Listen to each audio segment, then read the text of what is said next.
La palabra que el Señor nos dio para esta temporada es, charán, precursores, llamados a preparar el camino. Y el viernes estuvimos hablando un poquito de lo que significa ser precursores y un poquito de esta palabra profética, porque dijimos que no es un lema, sino es una palabra que Dios nos trae a la mesa para conversar con nosotros y para que la caminemos. Y está en Isaías 57:14 y dice así: y dirá, allanad, allanad, barred el camino, quitad los tropiezos del camino de mi pueblo. Y vimos que el profeta Isaías estaba hablando implícitamente en este pasaje de aquellos que preparan el camino para el regreso de Cristo, del regreso del Rey. Y en esta noche hemos cantado Maranata, hemos hablado Maranata, y quizá para muchos Maranata dirán, ¿qué significa? Ven Señor Jesús, ven Señor Jesús. Y en Isaías 40, del 3 al 5, el mismo profeta Isaías nos habla de preparar el camino. Y lo vamos a leer aquí. No es el único pasaje donde Isaías habla del camino. Y dice así, Isaías 40 del 3 al 5. Vos que clama en el desierto, preparad camino a Jehová, enderezad calzada en la soledad nuestro Dios. Y todo valle sea alzado, y bájese todo monte y collado, y lo torcido se enderece, y lo áspero se allane, y se manifestará la gloria de Jehová, y toda carne juntamente lo verá. Y ahí el profeta nos está hablando de alguien que anuncia la llegada del Rey. Y fíjate lo que dice, preparad camino a Jehová, enderezad calzada, todo valle sea alzado, bájese todo monte, toda una preparación para que la gloria de Jehová sea manifestada y para que todos puedan verlo. Y sabes que Isaías 57 e Isaías 40 no son pasajes, son dos mensajes distintos, no son dos mensajes distintos, sino son dos mensajes diferentes de una misma misión. Isaías 40, este que leemos recién, anuncia que antes de la manifestación del Rey, del Rey de Gloria, diferentes. Jesús. ¿Qué pasó? Hay otra yo. ¿Me están clonando? José, quédate tranquila que con una suficiente. Pobre José. Usted me la deja redondita y a mí que me gusta hacer chistes. Bueno, vamos de vuelta. Isaías 40 anuncia que antes de la manifestación de este Rey habría una voz que prepararía el camino. Ese era Juan el Bautista, ¿lo recuerdan? Ese del que Malaquías dice que con el espíritu de Elías iba a venir, iba a hacer volver el corazón de los hijos a los padres y de los padres a los hijos, ¿no? De ese está hablando Isaías 40, pero Isaías 57 muestra cuál sería la tarea permanente de un pueblo que iba a preparar el camino para la venida del Señor. Uno anuncia y el otro explica cómo se prepara el camino, pero ambos describen la palabra, describen la esencia de un precursor, el corazón de un precursor. Y vamos a ver, para los que nunca escucharon esta palabra, qué significa la palabra precursor. El otro día, el viernes, les traía la etimología de la palabra, de dónde provenía. Pero ¿sabes qué? La Biblia habla una sola vez de la palabra precursor en la Reina Valera contemporánea y otras, la siguiente, chicos, y otras traducciones. Y esto es en hebreo.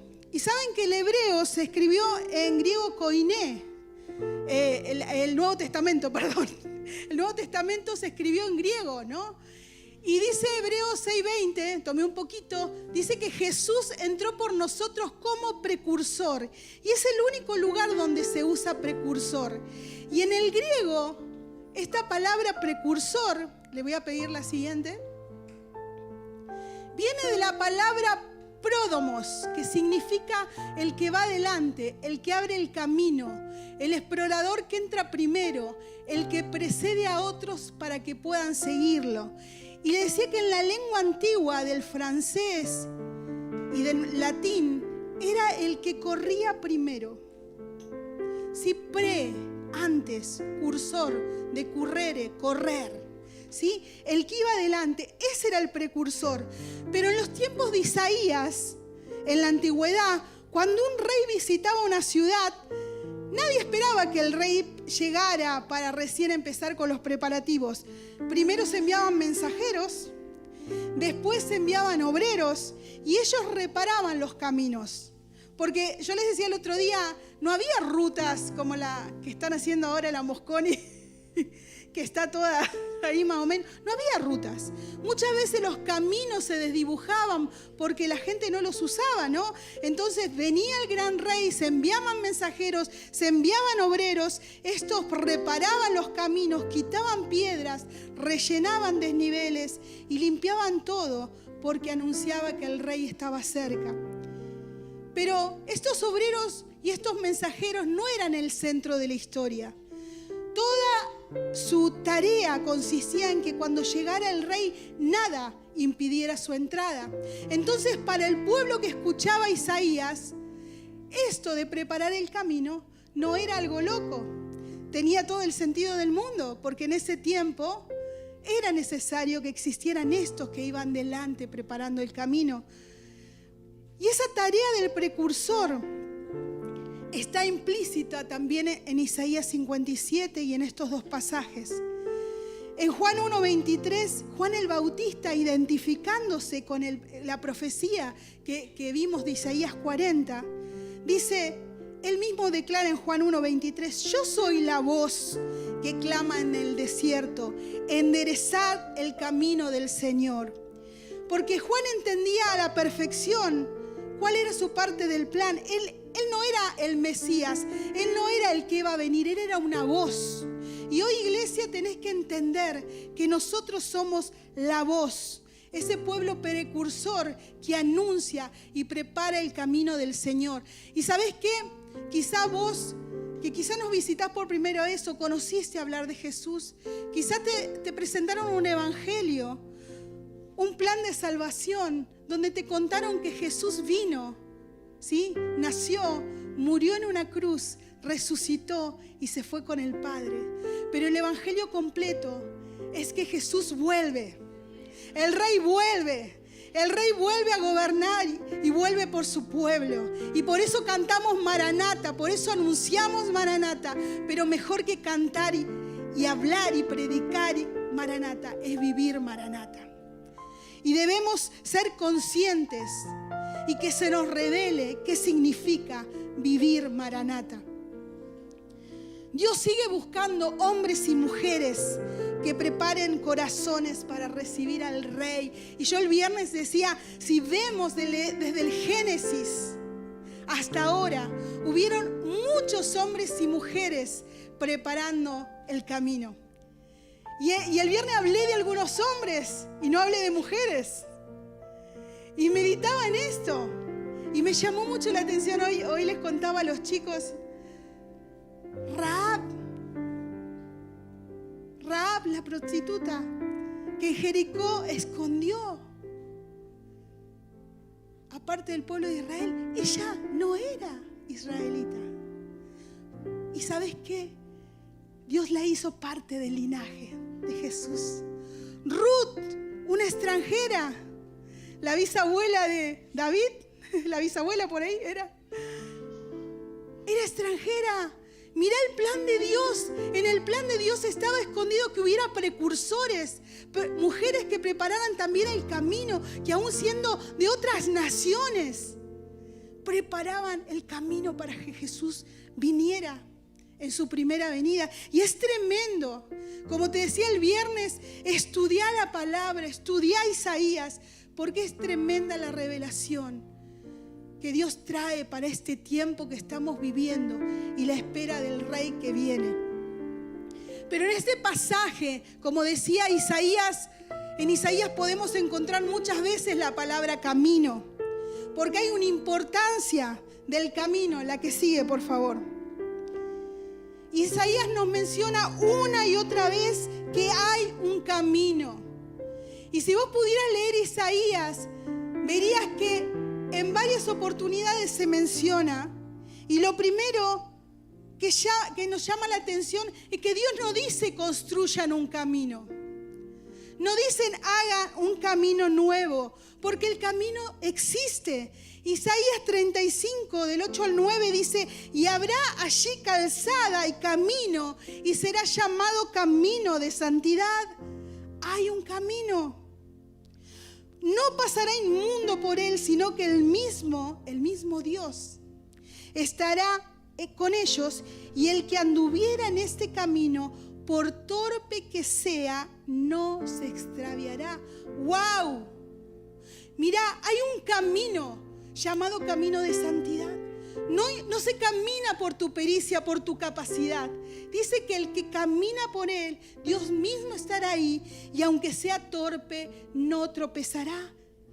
Y 700 años después que Isaías profetizara, Jesús nos deja claro de qué hablaban los profetas cuando hablaban del camino. En Juan 14:6 dice Jesús, yo soy el camino y la verdad y la vida. Nadie viene al Padre sino por mí. Porque Jesús no vino a mostrar un camino. Él es el camino. Él no solamente abrió el acceso al Padre, Él mismo se convirtió en el camino. ¿Te das cuenta? ¿Te das cuenta? Todo precursor que prepara el camino entiende que todo se trata de Él. Todo se trata de Él. No dirigimos la mirada hacia nosotros.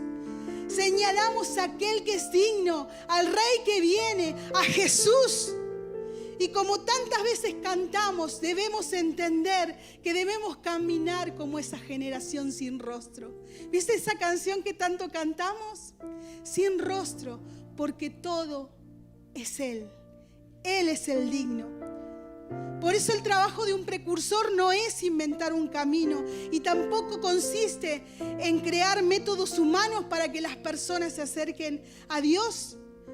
Su misión es mucho más sencilla, pero profunda. Es quitar todo aquello que impida que las personas caminen por el camino que ya existe, que se encuentren con Jesús.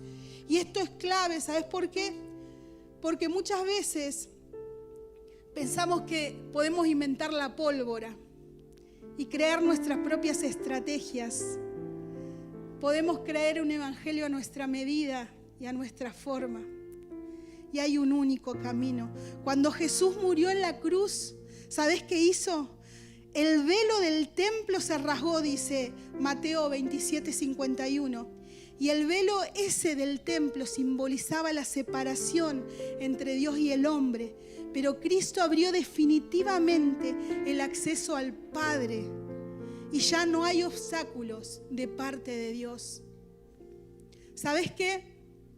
Ya no hay obstáculos que te separen de Dios.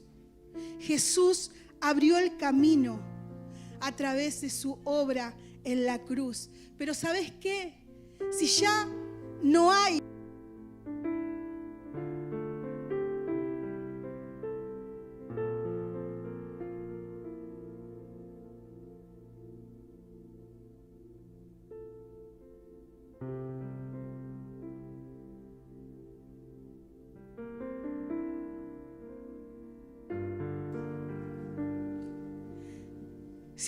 obstáculos, ¿por qué preparamos el camino? ¿Sabes por qué? Porque muchas veces somos nosotros los que ponemos los propios obstáculos entre Dios y nosotros. Por eso es importante que entendamos que Dios quiere levantarte como una iglesia intercesora y precursora. Las dos, sí. Porque ¿sabes qué? Dios nos dio entendimiento y profundidad de lo que es la intercesión. Y la intercesión no es solamente orar, y lo hablamos muchas veces.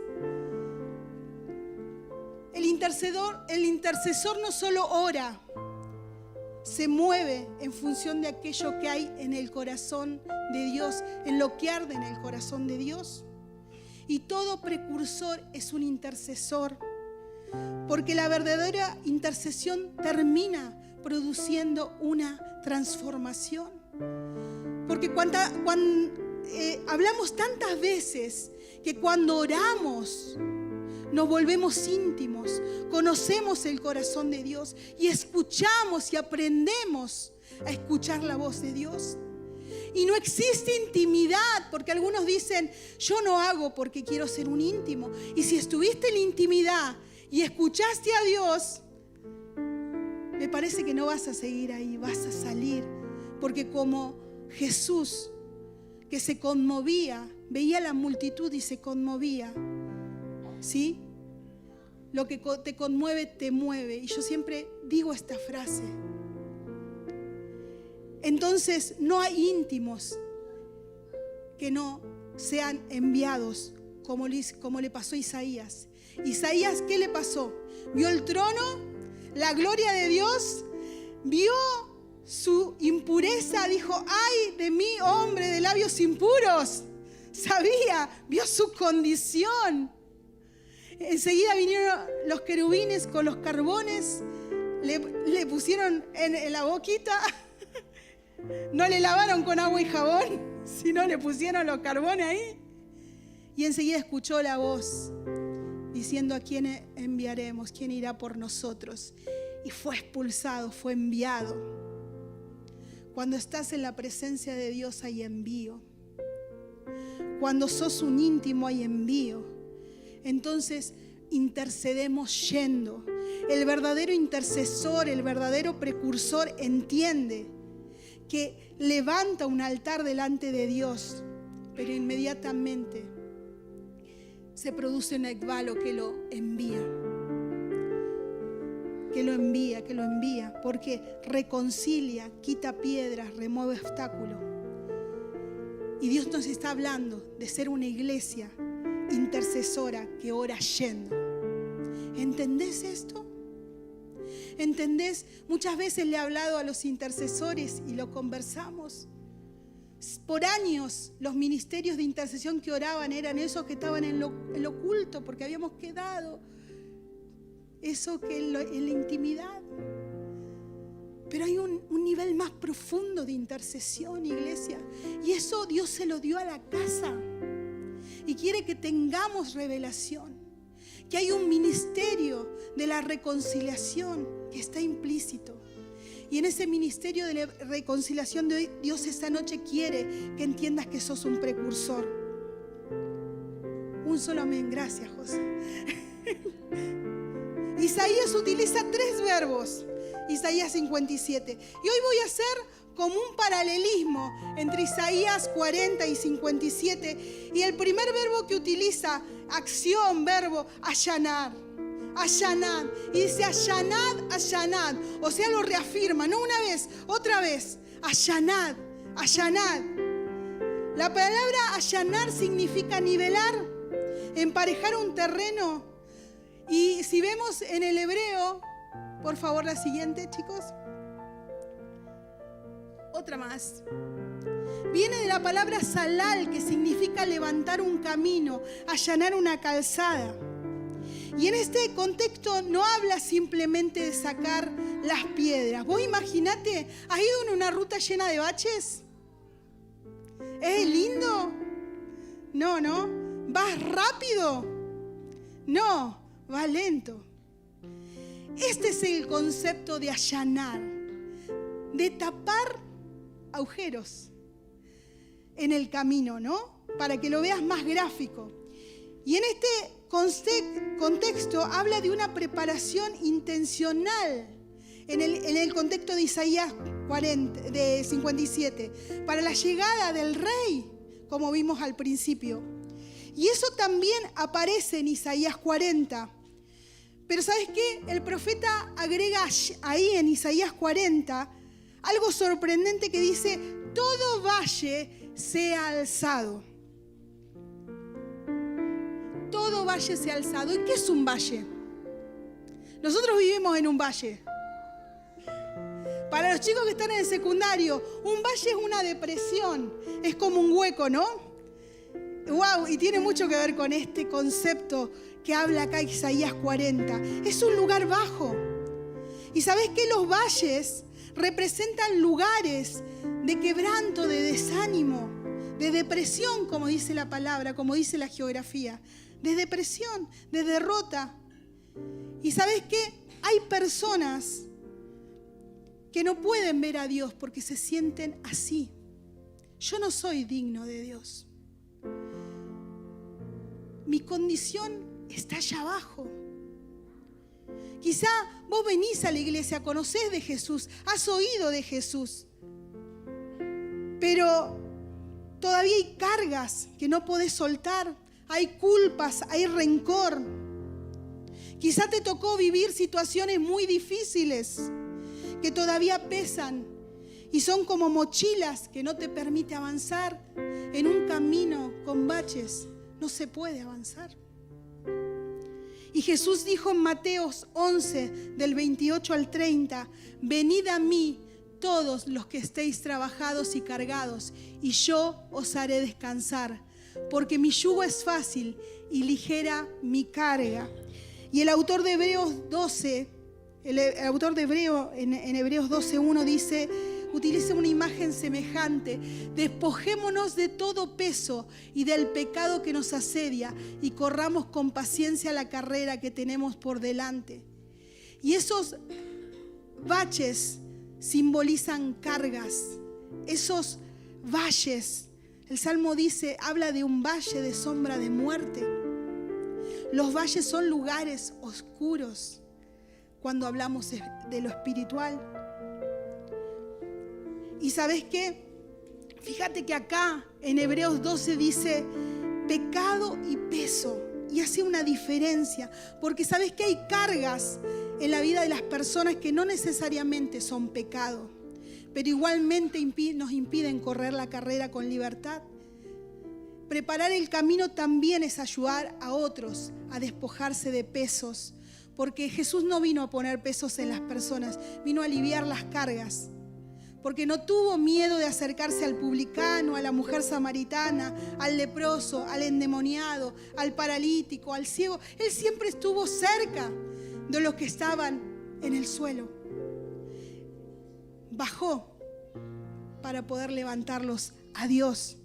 Y un precursor hace lo mismo, ayuda a otros a soltar aquello que les impide avanzar. Lleva el peso de otros a los pies de Jesús. Y los intercesores hacemos eso. Llevamos las cargas de las personas, pero ¿sabes qué? Las llevamos a los pies de Jesús, no las cargamos nosotros. Las llevamos a los pies de Jesús. Y esto tiene que ser claro, porque si no viviríamos nosotros cargados de mochilas también. Y tal vez esta noche sentía precisamente te encuentres en un valle. ¿Sabes que si estás acá no es por casualidad? Y quiero decirte algo, Dios nunca dijo que el valle debía subir. ¿Qué dice esta palabra? Todo valle se ha alzado. Es Dios quien toma la iniciativa, porque Él quiere levantar tu vida, porque Cristo vino a buscar y a salvar lo que se había perdido. Y quizás vos pensás que no te lo mereces, que estás demasiado abajo, pero Jesús dice, al que viene a mí yo no lo echo fuera. El que viene a mí yo no lo echo fuera. Y siento fuerte que esta noche Dios está yendo por personas aquí. Quizá oíste hablar de un Jesús que murió en una cruz y sigue en esa cruz. Quizás oíste hablar de Jesús que era simplemente una religión. Pero Jesús es quien te dice, yo puedo darte vida y vida en abundancia. Lo hizo con cada uno de nosotros aquí en este lugar.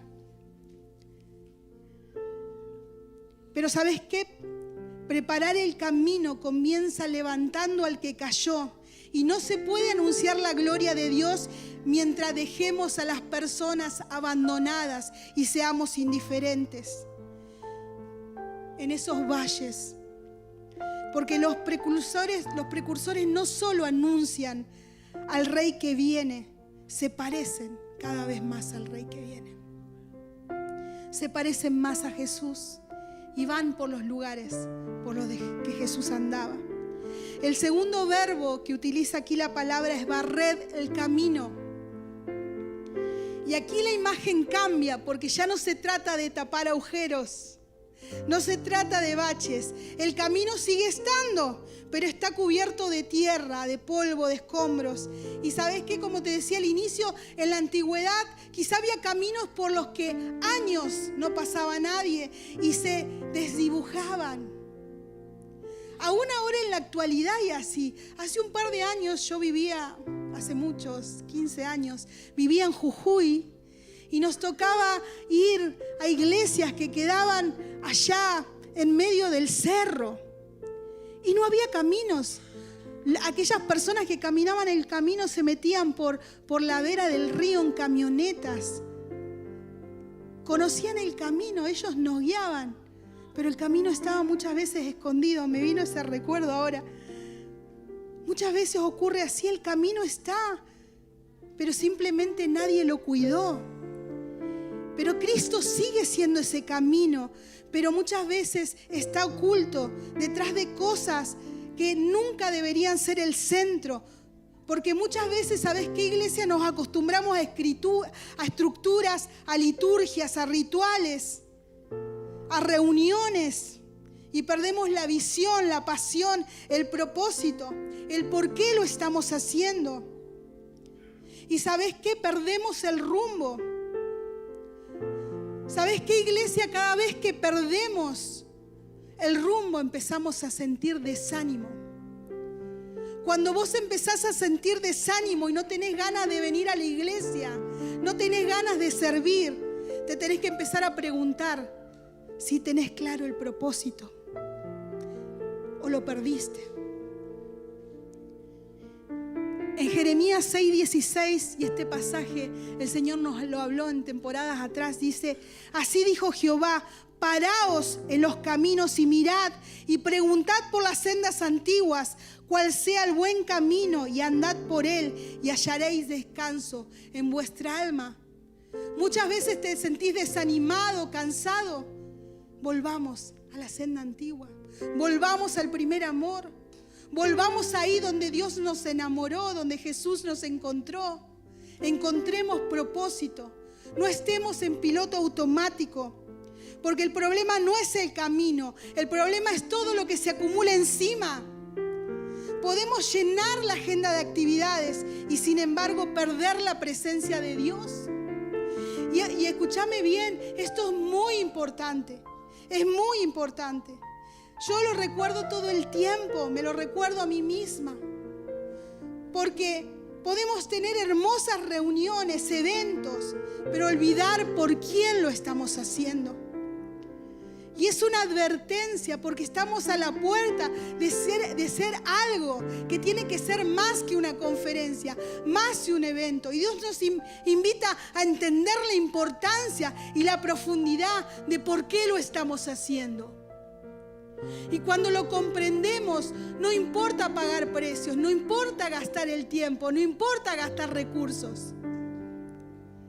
Pero iglesia, necesito, y en esta noche Dios quiere que lo entendamos. Por eso el precursor, todo aquello, quita todo aquello que no deja ver el camino, barre porque desea que cuando alguien entra a la iglesia vea a Jesús, no un club. Pero ¿sabes qué? Para eso barre primero su corazón. Porque muchas veces miramos lo que hay en el corazón del otro. Y en esta noche Dios nos está invitando a que podamos examinarnos nosotros mismos y comencemos a preguntarnos, como le decía el viernes, si estamos acercando a las personas a Cristo.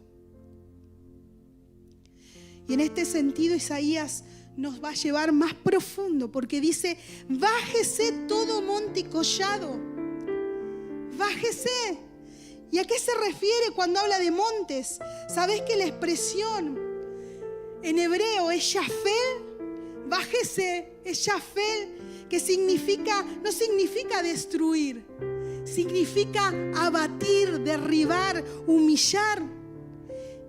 Y el profeta utiliza esta figura porque nos está hablando de volver a la humildad, de que todo lo que se levanta como un monte por encima de Dios es orgullo, autosuficiencia. Pero ¿sabes? Dios no humilla para avergonzar, humilla para restaurar. En 2 Crónicas 7:14, cuando dice: si se humillare mi pueblo, sobre el cual es invocado mi nombre. Este pueblo invocaba, buscaba, entre comillas, a Dios. ¿Qué dice 2 Crónicas? Si se humillare mi pueblo, sobre el cual mi nombre es invocado, se volviere de sus malos caminos. ¿Qué más? Y orare, entonces yo iré de los cielos y sanaré la tierra. Había una condición: quebrantamiento, humillación. Pero esa humillación que era destruir todo aquello que había tomado el centro o el lugar de Dios. Porque mientras el orgullo gobierna el corazón, la gracia no puede gobernarlo. No puede. Santiago dice que Dios resiste a los soberbios y da gracia a los humildes. Resiste a los soberbios. Y cuando hablamos de soberbio, de orgullo, decimos: pero a ver, examinemos nuestro corazón. Hay orgullo y muchas veces es tan imperceptible que a veces no podemos ver orgullo en nosotros mismos. Y hay que pedirle al Espíritu Santo que nos muestre. Porque como siempre digo, y una vez me dijeron que el orgullo es como el mal aliento, no me lo olvido más. Todo lo de tu alrededor se dan cuenta que lo tenés menos vos. La gracia siempre encuentra su camino en los corazones humildes. Y acá hay una advertencia para los que servimos al Señor. Por esto que les decía, podemos convertirnos en expertos preparando actividades, reuniones, eventos. Es posible que hablemos de Cristo sin parecernos a Cristo. Y es posible inclusive ser usados por Dios, hacer milagros, sanidades, y que como en Mateo 7 nos digan: nunca los conocí. Y para mí eso es tremendo. Lo recuerdo permanentemente porque me ayuda a no perder la perspectiva de mi intimidad con Dios. ¿Por quién lo estoy haciendo? Cuando me ofenda porque las cosas no salen como yo quería, ¿por quién lo estoy haciendo? Cuando tengo que hacer algo que yo creo que lo haría de otra manera, ¿por qué lo estoy haciendo? Cuando pienso diferente, ¿por quién lo estoy haciendo? ¿Lo estoy haciendo por el que es digno? ¿Por quién lo estoy haciendo? Juan el Bautista entendió esta verdad. Sabía cuál era su propósito. El otro día, el viernes, veíamos en Juan 3:26. Él dijo esta frase: es necesario que Él crezca, refiriéndose a Jesús, pero que yo disminuya. Y eso resume el corazón de un precursor. Mientras Cristo crece, nuestro ego disminuye. Mientras Cristo es exaltado, dejamos de buscar reconocimiento. Porque el precursor no necesita de ser visto, necesita que el Rey sea visto. Y hay montes que a veces no reconocemos. Hay el monte del conocimiento, yo noté algunos, sin obediencia. Muchas veces sabes lo que tenés que hacer y no lo haces. sabemos, me voy a meter en la bolsa, lo que tenemos que hacer y no hacemos. El monte de creer que tenemos toda la verdad, orgullo. El monte de pensar que nuestro ministerio es mejor que el de otros, nos impide ver que somos iglesia. El monte de la competencia entre iglesias nos permite no ser la respuesta de Jesús, que seamos uno. Y hay muchos montes, el de la autosuficiencia espiritual. Pero cuando un monte se levanta en el corazón, el camino comienza a desaparecer detrás de él. Y sabes que esto no es solamente para los que conocen y sirven a Dios. Muchas veces hay montes que no te dejan acercarte a Dios. Como la iglesia es para otros. Yo tengo mi relación con Dios. ¿No te suenan frases esas? Vos le hablas a las personas y te dicen, yo tengo mi propia relación con Dios. Me hago una religión a mi medida. Religión porque no es relación. Más adelante voy a buscar de Dios cuando sea grande, cuando me case, dicen los jóvenes. Uno nunca sabe cuándo Jesús puede volver o cuándo vos podés llegar a la presencia. De una manera o de la otra. No lo sabemos. Hay montes que Dios en esta noche quiere derribar. El monte de no necesito cambiar. Isaías 57 dice, barred el camino. Isaías 40 responde, bájese todo monte y collado. Y es como si el Señor nos dijera, no solo limpien el camino de lo que está tirado en él, también derriben todo lo que está levantado en él. Porque cuando esto ocurre, cuando la palabra dice que la gloria de Dios se va a manifestar, antes no se va a manifestar. Mientras haya piedras, mientras haya baches, mientras haya montes, sea cual sea, la gloria de Dios no se va a manifestar en las personas.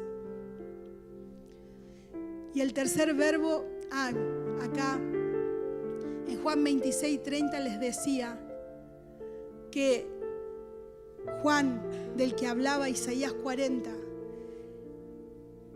era el precursor, era el que anunciaba la llegada de Jesucristo, ¿no?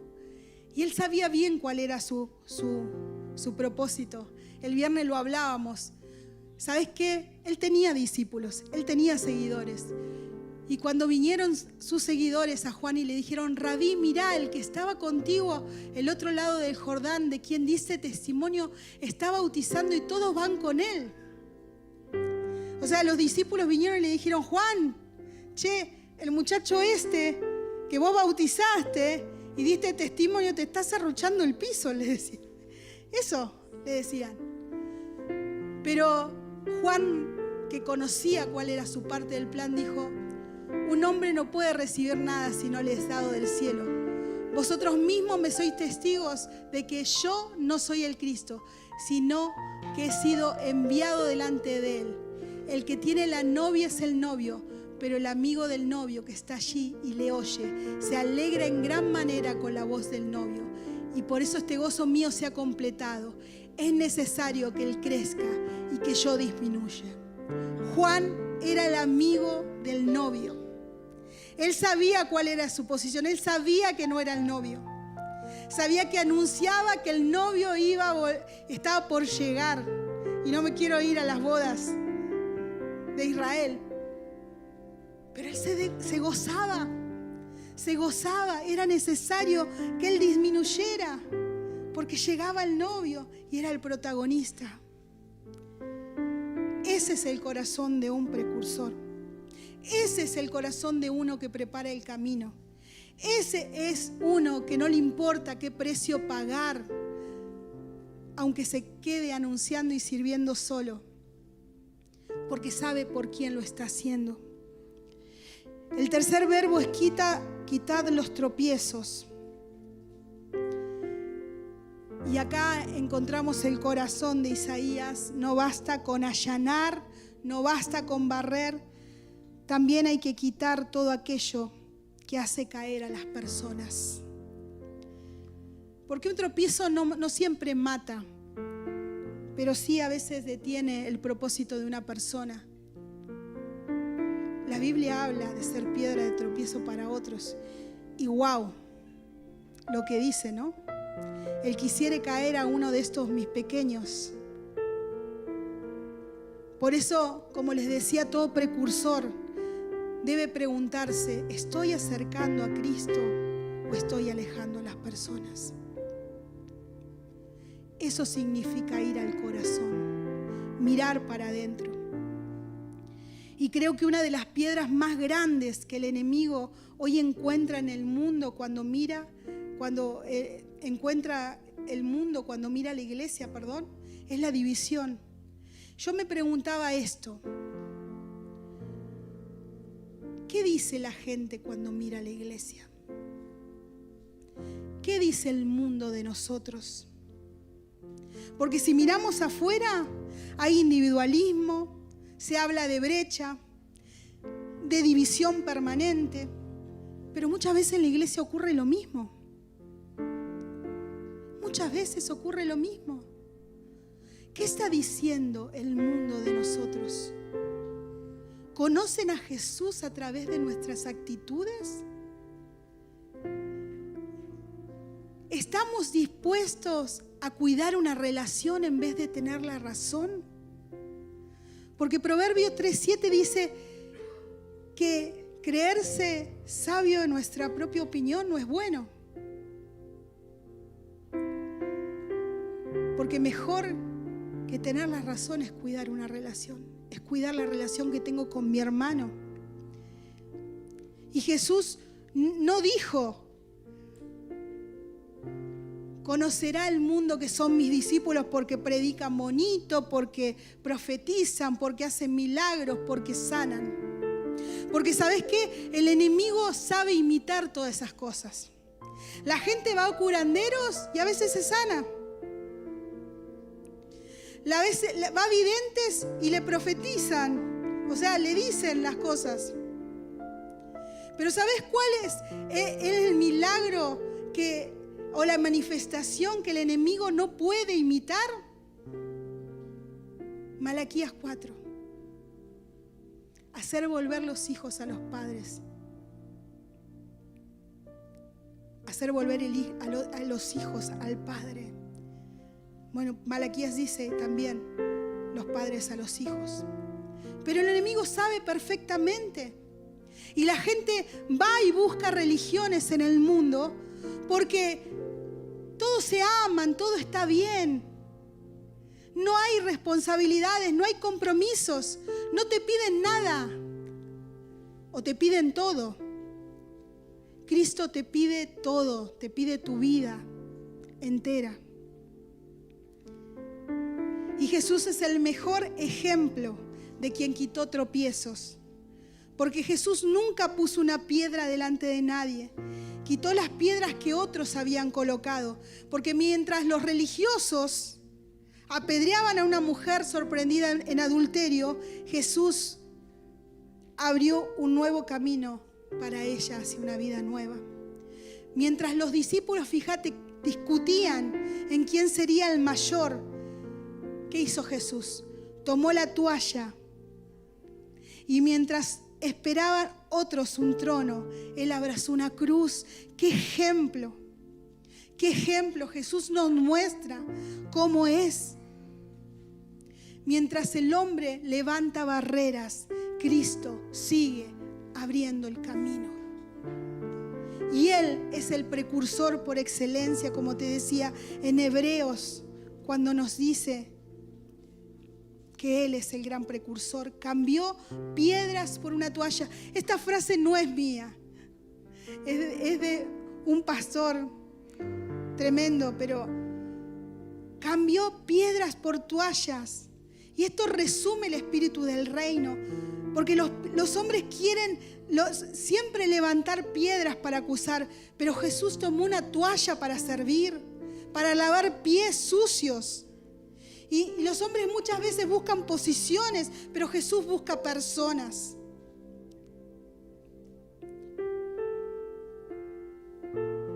Jesús preparó el camino para que todos pudiéramos entrar a la presencia de Dios. En hebreo dice, la esperanza puesta delante de nosotros, la cual tenemos como segura y firme ancla del alma, y que penetra hasta dentro del velo, donde Jesús entró por nosotros como precursor, hecho sumo sacerdote para siempre según la orden de Melquisedec. Él fue quien penetró, rompió ese velo que nos separaba. Él es el gran precursor, el que nos enseña, el que intercede a la diestra del Padre por nosotros. No importa cuánto sirvamos, cuánto prediquemos, vuelvo a decir, cuánto oremos. Al final siempre, como Juan, nuestro corazón debe decir, he aquí el Cordero de Dios. He aquí el Cordero de Dios. Y quizá hoy sientas que hay demasiadas piedras en tu camino, pero quiero decirte algo, así como Jesús, había una piedra que separaba a Lázaro y una tumba. Jesús puede hacerlo y puede darte vida. En esta noche puede remover piedras. Y por último dice del camino de mi pueblo. Y aquí encontramos, dice de mi pueblo, la diferencia. Los precursores son aquellos que remueven, que quitan las piedras del camino para que el pueblo regrese, para que la iglesia regrese, para que las personas regresen. No dice el camino de las naciones, no dice el camino del mundo, dice de mi pueblo. Porque antes que haya un gran despertar espiritual, Dios va a traer una purificación y arrepentimiento sobre su iglesia. Antes de enviar un avivamiento, Él prepara un pueblo que pueda sostener su presencia. Y siempre digo, muchas veces oramos por avivamiento. Y en el pasado no existió avivamiento sin quebrantamiento. Si ustedes estudian los avivamientos de la historia, siempre hubo quebrantamiento y búsqueda. Siempre hubo esta condición. Antes del Pentecostés hubo un aposento alto. El Espíritu Santo no se derrama sobre una reunión solamente. Se derrama sobre su iglesia. Sobre su iglesia. Por eso Isaías habla de preparar un pueblo, porque Dios no viene por individuos aislados, viene por una novia, viene por una iglesia, viene por un pueblo santo.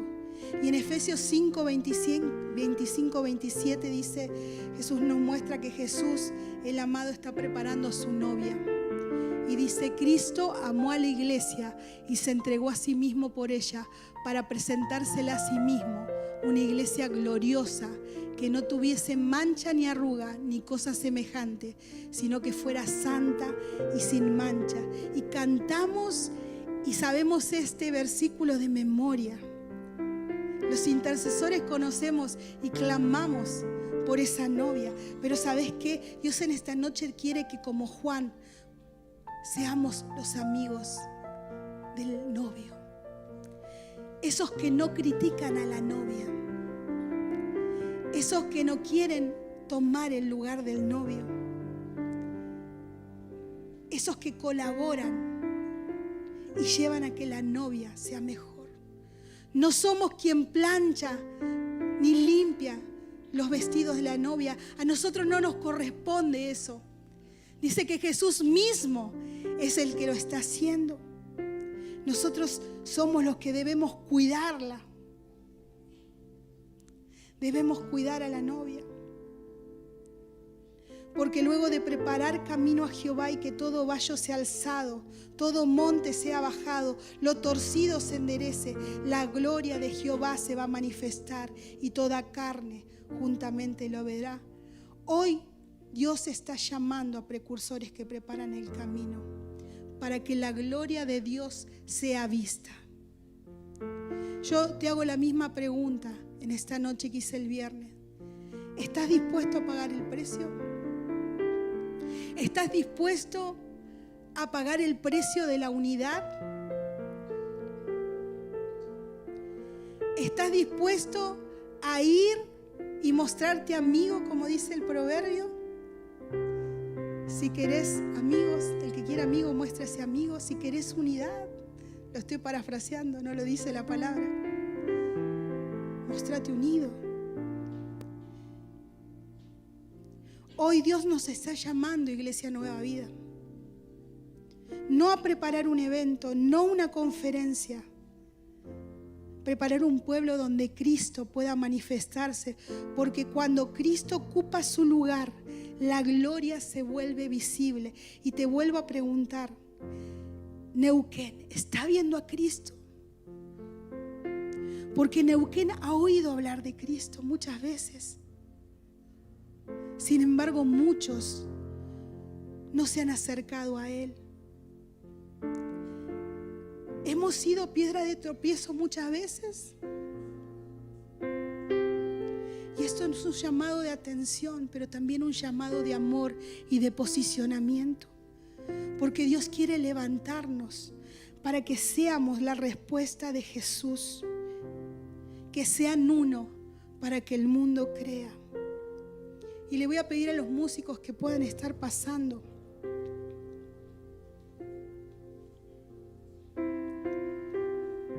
Porque quizás en esta noche yo siento que no solamente Dios vino a hablarle a la iglesia,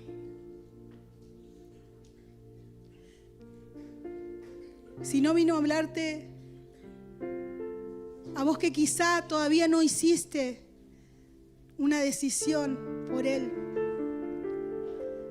Que quizá dijiste, Jesús, con vos está todo bien, yo recreo, pero la iglesia no me va.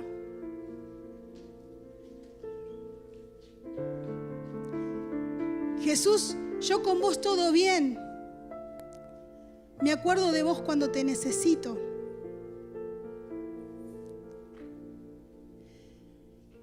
Pero esa noche te está diciendo Dios, todo monte se ha derribado. Quizás en esta noche te encontrás en un valle profundo. Has intentado salir de muchas maneras. Sin embargo, una y otra vez volvés ahí. En esta noche Dios te está diciendo, todo valle sea alzado. Él te está llamando y te voy a pedir que cierres tus ojos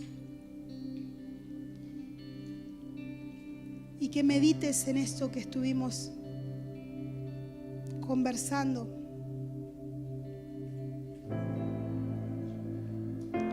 Porque es tiempo de decisiones. Cristo viene pronto. Pero viene por aquellos que le dijeron sí. Que dijeron sí, yo ya no puedo solo. Te necesito. No importa cuántas cosas hayas pasado. No importa cuántas cargas lleves.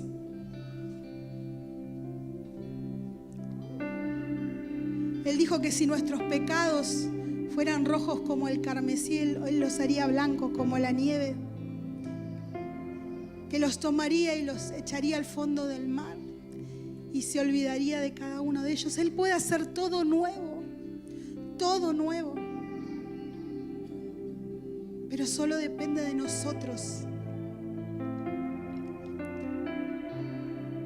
En esta noche, Él te está diciendo y está resonando lo mismo el mismo mensaje que Juan tenía. Arrepentite, porque el reino de Dios se ha acercado.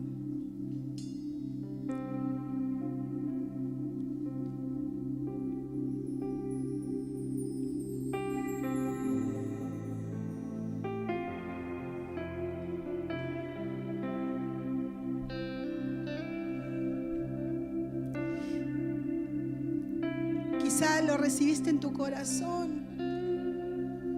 Quizá hoy sos hijo, pero no podés vivir la plenitud de Cristo, porque el camino está tapado con muchas cosas. También hay cargas.